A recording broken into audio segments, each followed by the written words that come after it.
Actually ಮಾತೆಲ್ಲ ಲಿಖಿತ್ ಮುಗಿಸಿ ಇದ್ದೀನಿ. ಆಕ್ಚುಲಿ ಪೆಂಡಿಂಗ್ ಏನಿಲ್ಲ, ಯಾವ ಡಿಪಾರ್ಟ್ಮೆಂಟ್ ಇಲ್ಲ. ಒಂದ್ ಖುಷಿ ಆಯ್ತು ಇವತ್ತು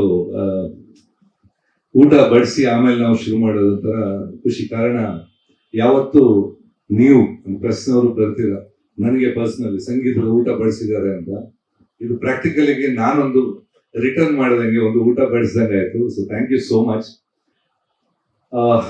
ಫಿಲ್ಮ್ ಬಗ್ಗೆ ಒಂದು ಸ್ಟಾರ್ಟ್ ಫಿಲ್ಮ್ ಬಂದಿದ್ದು, of course Likhith is more like my brother. ನಾನು ಅವನ ಆರ್ಟಿಸ್ಟ್ ಅಥವಾ ಬೇರೆ ಅನ್ಕೊಳ್ಳೋದು, ನನಗೆ is not a producer, not an actor, is more like a brother. ನಾವು ಆಕ್ಚುಲಿ ಫಸ್ಟ್ ಕೆಲಸ ಮಾಡಿದ್ದು ಒಂದು ತುಳು ಪಿಕ್ಚರ್ ಅಲ್ಲಿ. ಈ ವಾಸ್ ಅ ಹೀರೋ, ನಾನು ಕ್ಯಾಮಿಯೋ, ನಾನು ಡ್ಯಾನ್ಸರ್ ಆಗಿ ಹೋಗಿದ್ದೆ, ಒಂದು ಗೆಸ್ಟ್ ಅಪಿಯರೆನ್ಸ್. ಸೊ ನಂಬ್ತೀರಾ ಬಿಡ್ತೀರಾ, ನಾನು ಡ್ಯಾನ್ಸ್ ಮಾಡೋದು ಪಿಕ್ಚರ್ ಕರೆದಿತ್ತು. ಸೊ ಆವತ್ತಿಂದ ಅಫ್ಕೋರ್ಸ್ ಜರ್ನಿ ಕಂಟಿನ್ಯೂ ಆಯ್ತು. ವೆನ್ ಮೊದಲ ಚಿತ್ರದಿಂದ ಐ ವಾಸ್ ಎ ಪಾರ್ಟ್, ಅಂದ್ರೆ ಬೇಸಿಕಲಿ ಸಜೆಷನ್ಸ್. ಪ್ರತಿ ಫಸ್ಟ್ ಚಿತ್ರ ನಾನು ವರ್ಕ್ ಮಾಡಿಲ್ಲ, ಅದು I was there to guide him.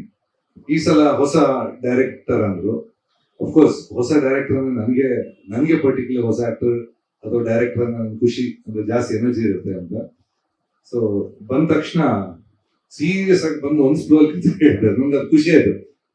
ಅಂದ್ರೆ ಯೂಶುವಲಿ ಸೀನಿಯರ್ ಟೆಕ್ನಿಷಿಯನ್ಸ್ ಅಂದ್ರೆ ಸ್ವಲ್ಪ ಅಳುಕು ಇರುತ್ತೆ, ಆಮೇಲೆ ಒಂದ್ ಫ್ಲೋ ಅಲ್ಲಿ ಹೇಳೋದಿದೆಯಲ್ಲ, ಓಕೆ ಜಂಪ್ಸ್ ಇರುತ್ತೆ, ಬಟ್ ಒಂದ್ ಫ್ಲೋ ಅಲ್ಲಿ ಹೇಳೋದು ನಿಜವಾಗಿ ಅದು ಒಂದು ಧೈರ್ಯ, ಅಂದ್ರೆ ಸಬ್ಜೆಕ್ಟ್ ಮೇಲೆ ಇರೋ ಧೈರ್ಯ, ಕಾನ್ಫಿಡೆನ್ಸ್ ತೋರಿಸ್ತಾ ಇತ್ತು. ಆಮೇಲೆ ನನಗೆ ಪಿಕ್ಚರ್ ನೋಡಿದೆ, ನನಗೆ ನಿಜವಾಗಿ ಇಷ್ಟ ಆಗಿದ್ದು ಕ್ಯಾರೆಕ್ಟರ್. ಯಾವತ್ತು character selection, I think each one was perfect fit for the role. ಅದನ್ನ ಅರ್ಧ 50% ಅವ್ರು ಆಕ್ಟ್ ಮಾಡಂಗಿಲ್ಲ, ಆಕ್ಚುಲಿ ಹಂಗೆ ಸೂಟ್ ಆಗ್ತಾರೆ ಕ್ಯಾರೆಕ್ಟರ್ಗೆ. ಫಾರ್ ಎಕ್ಸಾಂಪಲ್ ಸೂರಜ್ ವಾಸ್, ಯಾಕಂದ್ರೆ ಪಾತ್ರದಲ್ಲಿ ಏನಿದೆಯೋ ಗೊತ್ತಿಲ್ಲ, ಆ ಪಾತ್ರದಲ್ಲಿ ಟೋಟಲ್ ಕಲರ್ ಕೊಟ್ಟಿದ್ದಾರೆ.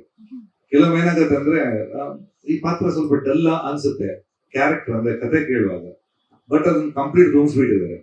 So it's each and every. ಈಗ ವಿಜಯ್ ಆಗಲಿ, of course Vijay is proven himself. ಈ ಪಿಕ್ಚರ್ ಬೇಕು ಅಂತ ಇಲ್ಲ, ಇಸ್ ಆಲ್ರೆಡಿ ಪ್ರೂವನ್ ಅಂತ ಎಲ್ರಿಗೂ ಗೊತ್ತಿದೆ. ಅದೇ ಬಿಟ್ರೆ ಹೀರೋನು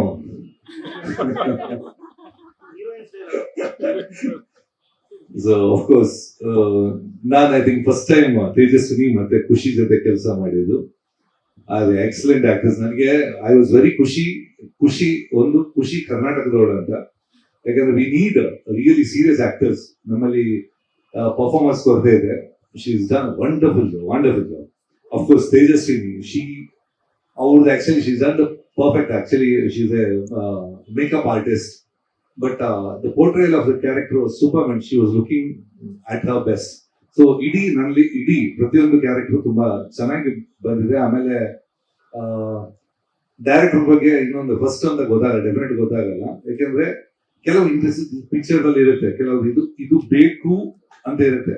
ತುಂಬಾ ಹೊಸ ಡೈರೆಕ್ಟರ್ಸ್ ಎಕ್ಸ್ಪೀರಿಯನ್ಸ್ ಕೊರತೆ ಅಂತ ಬಿಟ್ಬಿಡ್ತಾರೆ, ಬಟ್ ಇದು ಯಾಕಂದ್ರೆ ವರ್ಕ್ ಆಗುತ್ತೆ. ಯಾಕಂದ್ರೆ ನಮ್ಗೆ ಯೂಶುವಲ್ ಪಿಕ್ಚರ್ ನೋಡಿ ಅಭ್ಯಾಸ, ಫೈನಲ್ ಆದ್ಮೇಲೆ ಬರೋದು, ಡಬಲ್ ಪಾಸಿಟಿವ್ ನೋಡಿ ಅಭ್ಯಾಸ. ಸೊ ನನ್ನ ಲೆಕ್ಕದಲ್ಲಿ ಪಿಕ್ಚರ್ ತುಂಬಾ ಚೆನ್ನಾಗಿ ಬಂದಿದೆ. ಇದು ಪ್ರೆಸ್ಸಿಗೆ ಅಂತ ಹೇಳ್ತಾ ಇಲ್ಲ, you love the movie, it's a small journey. ಯಾಕೆಂದ್ರೆ ತುಂಬಾ ನ್ಯಾಚುರಲ್ ಆಗಿದೆ. ಫಿಲ್ಮಿ ಕಥೆ ತರ ಹೀರೋ 25 ಜನ ಹೊಡಿಯೋದು, ಅದು ಅಥವಾ ಲವ್ ಅಂದ್ರೆ ಅದು ಓವರ್ ಇಮೋಷನ್ಸ್ ಯಾವುದಿಲ್ಲ, ಇಟ್ಸ್ ವೆರಿ ನ್ಯಾಚುರಲ್. ಒಬ್ಬ ಫೋಟೋಗ್ರಾಫರ್ ಹೊರಗಡೆ ಲೈಫ್ ಅಲ್ಲಿ ಈಸ್ ವೆರಿ ಕಲರ್ಫುಲ್. ಪ್ರತಿಯೊಬ್ರು, ನೀವು ಅಷ್ಟೇ, ಸಿಕ್ಕಾಪಟ್ಟ ಕಲರ್ಫುಲ್ ಆಗಿರುತ್ತೆ. ಒಳಗೆ ಅವರವರ ಪ್ರಾಬ್ಲಮ್ ಅವರವ್ರಿಗೆ ಇರುತ್ತೆ. ಸೊ ಅದನ್ನ ತುಂಬಾ ಚೆನ್ನಾಗಿ ಪೋರ್ಟ್ರೇಲ್ ಮಾಡಿದ್ದಾರೆ. ಆಮೇಲೆ ಎಲ್ರಿಗೂ ಒಂದೊಂದು ಹೊಟ್ಟೆ ಉರಿಯುತ್ತೆ. ಇವ್ರಿಗೊಂದು 2 ಅಫಿಷಿಯಲ್, ಆಮೇಲೆ 3-4 ಹೀರೋಯಿನ್ಸ್ ಅಲ್ಲ, ಅವ್ರಿಗೆ ಕಮ್ಮಿ ಇಲ್ಲ, ಅವರಿಗೆ 2 ವೆರಿ ಫನ್. ಅದು ತುಂಬಾ ನ್ಯಾಚುರಲ್ ಆಗಿ ಚೆಲ್ ಆಗಿ ಹೋಗುತ್ತೆ. It's not like serious film ಅಂತ ಅನ್ಸಲ್ಲ, ಚೆಲ್ ಆಗುತ್ತೆ. ಅಂದ್ರೆ ಫಿಲ್ಮ್ 2 ಗಂಟೆ ಪಾಸ್ ಆಗಿದ್ ಗೊತ್ತಾಗಲ್ಲ. It's wonderful film to watch. I think family ಜೊತೆ ನೋಡಕ್ಕೆ, I think one of the best movies. I think I definite surely recommend. So definite ಖುಷಿ ಆಯ್ತು ಇವ್ರ ಜೊತೆ ಕೆಲಸ ಮಾಡಿದ ಖುಷಿ ಆಯ್ತು. And lot of new actors I have not work with, new technicians of course. So ಅದೊಂದು ನನಗೆ it is an really good experience. Thank you.